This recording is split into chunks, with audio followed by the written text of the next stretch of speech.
I'm Irma Garza. You're watching the City of Harlingen's YouTube channel. Today I'm visiting with Assistant City Manager, Mr. Craig Cook, and we are talking about a project happening on Garrett Road right now as we're talking. Good morning. That's right. Good morning. How are you? It's exciting news about something that's happening over on Garrett Road. Can you explain to us? We are excited about it. This is the last street of this year's repaving program on Garrett, and we're doing it in 4 phases. It's about 9,100 lineal feet of road that we're doing, from South Palm Court all the way to Stewart Place. We're doing it in 4 phases. The residents have probably noticed we've been in phase 1 for 2 or 3 weeks now, I guess, and that's from South Palm Court to Paloma Lane. And then when they finish that, they'll go from Paloma Lane to South Palm Boulevard to Dilworth, and then Dilworth to Stewart Place. And it's really more than a repaving. We're milling off the old pavement, going down to the base. We're putting in some plastic geogrid to kind of secure it all together. We're putting new lime enclosed base over that, and then the new pavement. So it's quite a job. And how long do you think this is going to take? Well, the first phase, as I say, has been 2 or 3 weeks, and that's always kind of longer than the others because they kind of figure out what's going on, and they had a delay with getting their engineered fill.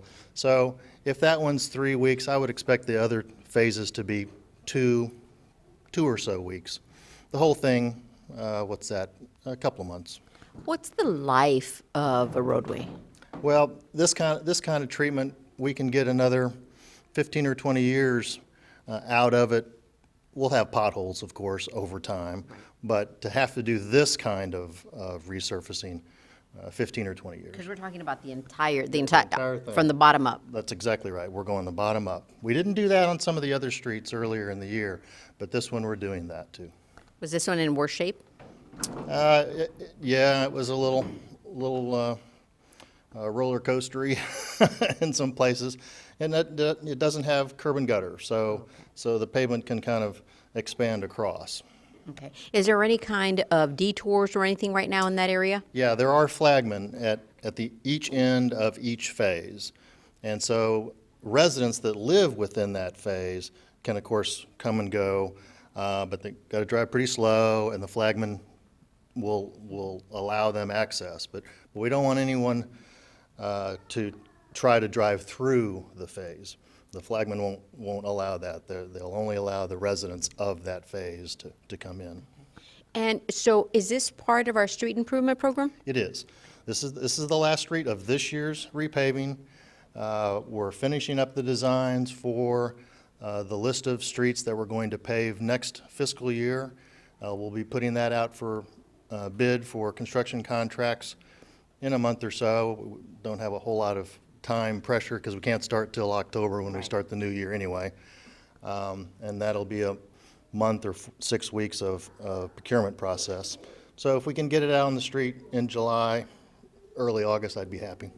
And when we talk about this year, we're talking about fiscal year, and explain to our viewers how that fiscal year works for us. Okay. Because it's not calendar year. It's not calendar year, and it's like the federal government. The fiscal year starts on October 1st and ends on the following September 30th.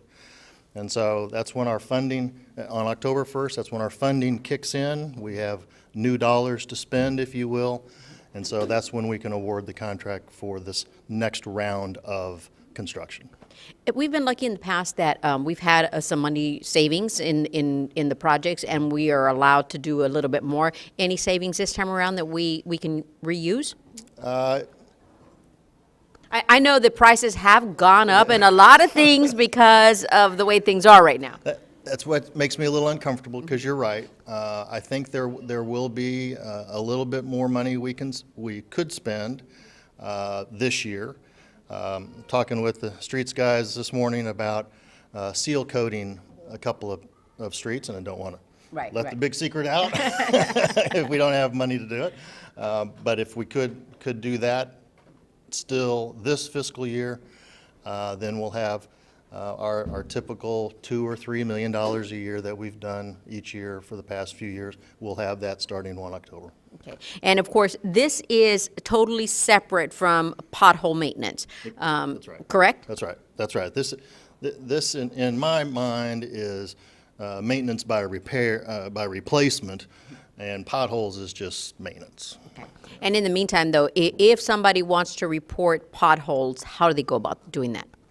We have the online, two ways. We have the online system. They can have it on the app on their phone, and they can tell us what intersection it's near, the size of the pothole, small, larger, medium, or they can always just call Public Works. And thank you, sir, for coming over and keeping us up to date. Thanks, Irma. And thank you for watching the City of Harlingen's YouTube channel. I'm Irma Garza.